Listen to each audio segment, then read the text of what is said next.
O assunto é muito sério, a gente vai falar sobre câncer ginecológico, aliás, tipos de câncer ginecológico, com o Dr. Marcelo de Andrade Vieira. Prazer em conhecê-lo. Prazer.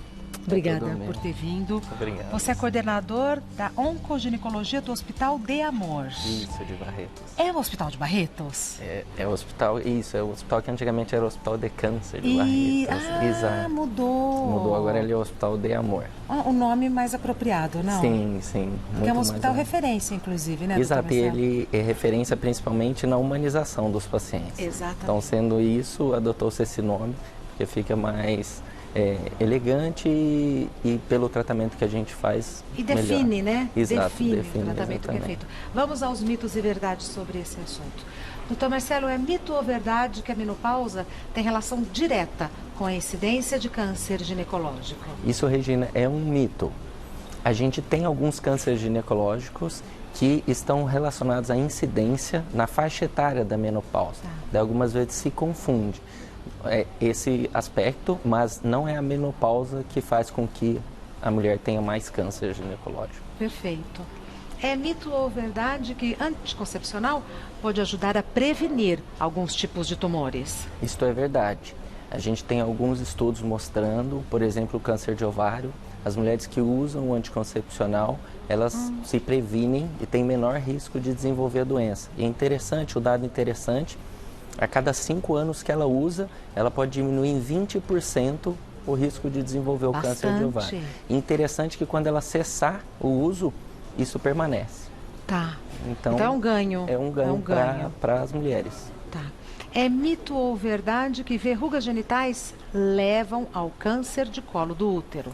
Isto é um mito, mas a verruga ela está relacionada a um vírus que a gente chama do vírus do HPV. O vírus do HPV ele é um vírus que ataca as mulheres e ele tem um monte de subtipos. E alguns deles estão relacionados ao câncer ginecológico e alguns deles relacionados às verrugas. Tá. Mas toda verruga não necessariamente é um câncer, mas deve ser investigada e tratada. Perfeito.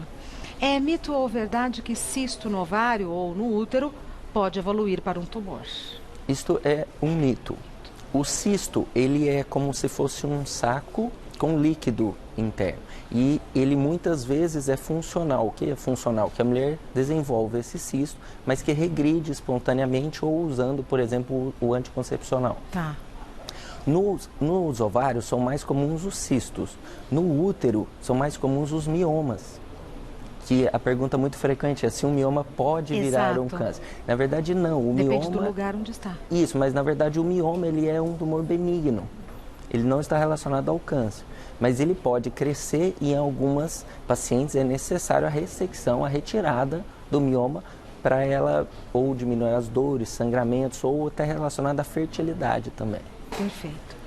É mito ou verdade que estresse, depressão e outros problemas psicológicos podem causar câncer? Isso é um mito. Na verdade, a mulher ela precisa viver bem consigo mesma. Então, isso pode gerar alguns tipos de doença, mas nós não temos estudos relacionados que esses fatores isolados levam ao câncer ginecológico. Tá. Na literatura não há nenhuma evidência? Não, tem alguns trabalhos descrevendo, mas não evidência que ele leva a isso. Perfeito. É mito ou verdade que corrimentos vaginais e escapes menstruais incomuns sempre devem ser investigados? Isso é verdade. Na verdade, não só os corrimentos e os escapes, mas tudo que a paciente ou a mulher estiver de diferente do habitual. Qualquer queixa, sintoma que ela tenha diferente do que está acontecendo normalmente, ela tem que investigar. Por exemplo, um sangramento anormal, um fluxo muito aumentado, dores intensas durante a menstruação. É bom investigar. É sempre bom investigar. Durante a relação sexual, você está tendo dor, sangramento depois da relação sexual, isso é importantíssimo. Os tumores de colo de útero, o principal sinal é o sangramento após a relação sexual, que nós chamamos de sinusorragia. Tá. Então, isto, algumas vezes, a mulher passa desapercebido e podem levar a gente a descobrir o câncer em fase inicial. Quando a gente descobre em fase inicial, é muito mais fácil fazer o tratamento. Sem dúvida. É mito ou verdade que autoexame nas mamas dispensa a mamografia? Isso, na verdade, é um mito e nenhum autoexame dispensa nenhum exame complementar. Na verdade, são passos que devem ser seguidos para que se identifique as lesões e, caso seja necessário, uma biópsia dirigida para diagnóstico ou não de doenças oncológicas. No Brasil, qual é o protocolo? Mamografia anual? Então, existe vários protocolos, mas o Ministério da Saúde, geralmente, mulheres acima de 50 anos, que devem ser feitas a cada 2 anos. A cada 2 anos. Isso. O importante é que se faça o exame e acompanhe o resultado, porque algumas mulheres precisam seguir e realizar antes do que de 2 em 2 anos. Eu sempre esqueço, porque quando vai fazer a mamografia tem que levar, né? Para comparar, eu sempre esqueço. E algumas vezes pode. ela faz e ela não sente nada, mas pode estar alterada e não pega nem o resultado do exame. Então tem que levar, né? Tem que levar, mas isso também não dispensa que ela faça o autoexame. Perfeito. Perfeito? Falando em exame, olha aqui, os principais exames ginecológicos para a prevenção de tumores, colo, vagina e vulva. Isso. Colpocitologia oncótica, Isso. famoso Papa Nicolau. Exatamente. Esses são alguns exames que existem e uma sequência que nós seguimos para identificar as lesões que são suspeitas e que devem ser biopsiadas. Então, a colpocitologia oncológica é o Papa Nicolau, o famoso Papa Nicolau. É um exame que é muito fácil de realizar. E barato, inclusive, para quem não tem super barato saúde, e na rede, exato, na rede pública é de fácil acesso, de livre acesso. O Hospital de Barretos ele tem carretas que viajam fazendo esse exame. Por todo o país, são carretas móveis. Que legal. E como que a gente faz para saber a localização das carretas? Isso, a gente tem um site do hcancerbarretos.com.br e lá faz toda a explicação de como que é feita essa triagem. Legal. Então faz exame de próstata, faz mamografia digital dentro do caminhão. Digital? Exato, o Papa Nicolau e faz ressecções de lesões de pele também. Então, quando nesses exames se descobre algum tipo de alteração, a paciente é encaminhada para a instituição e convocada para fazer o tratamento adequado. Então, aqui é um exame barato, para a paciente, não gera custo algum e que pode prevenir um câncer que muitas vezes pode até levar a consequências a consequências piores. Tá. Aqui é uma sequência do tratamento. Então, quando a gente faz o Papa Nicolau, o que é o Papa Nicolau? A gente passa uma escovinha ao redor do colo do útero e dentro do canalzinho e ele pega aquelas células que estão soltando, estão descamando. Tendo alterações nas células, a gente faz um outro exame que chama colposcopia. Um leva o outro. Isso, exato. O que é a colposcopia? É o mesmo exame, só que é feito com um microscópio. Tá. E o médico joga uma substância e ele vê que o HPV, que é o principal fator de risco para levar ao câncer, ele leva alterações nas células. E essas alterações, elas ficam com cores diferentes quando se joga uma substância lá. Então tem uma reação pela diferença de cor? Isso, e daí, a olho nu, se a reação for muito forte, você consegue ver. Mas se ela não for, você precisa de um microscópio, que é a colposcopia. Tá. Por que é interessante a colposcopia e a vulvoscopia? A colposcopia é quando é feito esse exame no colo do útero e a vulvoscopia é quando é feito na vulva, a parte externa da vagina. Porque se, por exemplo, se tiver alguma lesão suspeita e eu fizer uma biópsia, ela é uma biópsia aleatória, de qualquer lugar. Não necessariamente a doença está ali.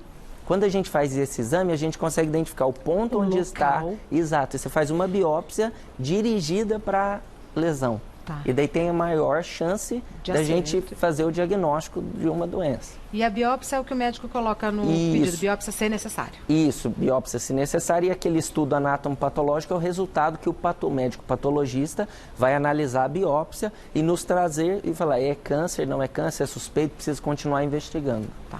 Temos perguntas do pessoal de casa que a gente vai responder na sequência. Vamos lá.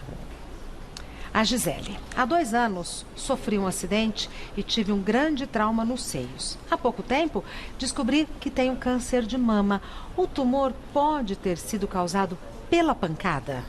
Gisele, provavelmente não. O que a gente tem, sempre quando a gente faz o diagnóstico de alguma doença oncológica, a gente sempre, é porque é um evento muito traumático na vida de uma pessoa. E algumas vezes a gente se relaciona com alguma coisa que aconteceu próximo. Mas geralmente, provavelmente não. E quando a gente descobre, algumas vezes ele já está num tamanho que ele já estava ali há algum tempo. E ele era assintomático, a paciente não sentia nada. Entendeu?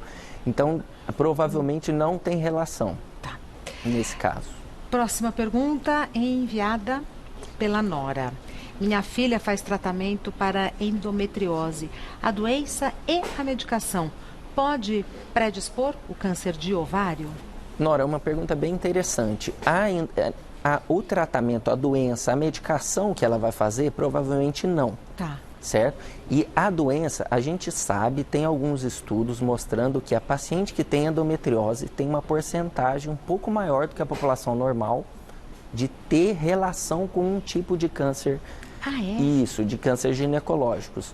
Então, a gente já fez alguns tratamentos de algumas pacientes que tinham câncer e já tinha história prévia de ter tido endometriose. Tá. Mas não necessariamente, nem toda mulher, porque a endometriose ela é bem frequente. Nem toda mulher que tem endometriose vai desenvolver câncer. É uma parcela mínima da população, mas pode ter relação.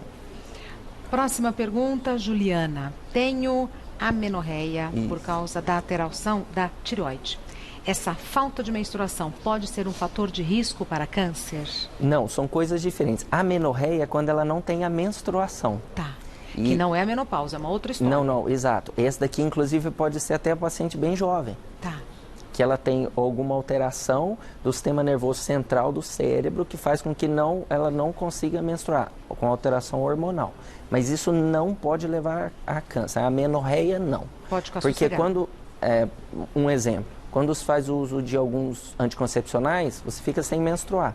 Não é isso que vai fazer com que você tenha câncer. Exato. Mais uma pergunta, Vanessa. Antes da menopausa, tive câncer de mama. Fiz radioterapia e quimioterapia e há alguns meses soube que o tumor sumiu. Posso agora fazer reposição hormonal? Então, Regina, olha, Vanessa, é uma pergunta interessante pelo fato do tratamento já ter sido feito um tratamento oncológico prévio. Alguns tipos de tumores ginecológicos, eles têm relação com o hormônio. Então, esses tipos, por exemplo, o câncer de mama. Então, esses tipos, existem algumas terapias que se podem fazer para estas pacientes para diminuir esses sintomas ruins da menopausa, que causam um impacto muito grande na qualidade de vida de toda mulher. Então, por exemplo, o uso de hormônio via oral, provavelmente ela não vai poder fazer. Mas existem algumas terapias que ela pode fazer, por exemplo, o uso tópico de hormônio. Por exemplo, e é eficaz? Então, é eficaz para aquele aspecto. Tá. E ele não tem a absorção em todo o corpo. Então, que não influenciaria no câncer. Só que sempre que você vai fazer uma terapia de reposição hormonal, ela deve ser acompanhada de um médico, principalmente um ginecologista, e ele vai analisar os fatores de riscos que ela tem, porque quando você faz uma reposição de hormônio, você pode desenvolver algumas doenças, entendeu? Então tem que ver se ela é paciente obesa, se ela tem histórico de trombose, que é um entupimento dos vasos, que pode levar a maior incidência dessas outras doenças. Tá. Próxima pergunta da Paula. A síndrome de ovários policísticos aumenta o risco para câncer ginecológico? Não, Paula. A síndrome de ovário policístico é uma síndrome geralmente em meninos mais jovens e ela não leva ao câncer. Não tem relações dela ser fator causal do câncer. Tá. O pessoal do Switcher vai rir de mim, mas eu cresci em Rio Preto. Olha, eu sou vizinha. Do lado lá. De Barreira. Não é do lado. Do lado. É do Você conhece lado. o Hospital do Amor? Conheço. Você já foi lá? Conheço, mas faz muitos anos. Faz muitos anos que eu saí de Rio Preto, estava começando o hospital. Parabéns pelo trabalho belíssimo que vocês fazem, viu? Eu tenho muito orgulho de ser da região e poder falar que já estive em Barretos no Hospital do Amor. O Hospital do Amor, o Hospital de Amor. O Dr. Marcelo de Andrade Vieira é coordenador da oncoginecologia do Hospital de Amor, que é o antigo Hospital de Barretos. Em Instagram, M Vieira Onco, M de Marcelo. M Vieira Onco. No Facebook, DR de Dr. Marcelo de Andrade Vieira. Mais uma vez, parabéns. Obrigado. Um orgulho receber vocês aqui. E tá indo bem o hospital? Tá indo super bem, graças às doações que são feitas ao hospital, né? Isso faz com que a gente consiga dar o melhor tratamento que se tem no mundo num sistema 100% gratuito, né? Se eu quiser doar, como que eu faço? Então, a gente tem uma rede de captação no hospital. Mas o telefone principal do hospital é 17, o DDD 3321-6600. 3321-6600, código de área 17. 17 Barretos, e lá eles vão dar todas as orientações para quem puder. O hospital, ele tem uma parte financiada pelo governo, mas é uma parte pequena. Exato. Nós vivemos realmente de doações. Temos hoje 380 médicos na instituição, que maravilha. 5 hospitais fixos e Como mais cresceu. 18 distribuído em todo o país. Tem as carretas que visitam lugares bem pobres. O site do hospital para quem quiser saber a localização. hcancerbarretos.com.br. hcancerbarretos.com.br para quem quiser saber a localização das carretas. É tudo 100% gratuito. Isso, e quem Trabalho não conhece, primoroso. eu convido a conhecer. Isso. Porque isso muda a vida de uma pessoa. Conhecer da família. Muda a vida da pessoa conhecer um hospital em que o paciente e o acompanhante ficam 24 horas juntos, tem 5 refeições e se consegue fazer o tratamento que é a nível mundial feito hoje em dia. Maravilhoso. Maravilhoso. Mais uma vez, muito obrigada, parabéns, viu? Nada, obrigado por ter recebido. Volte mais vezes.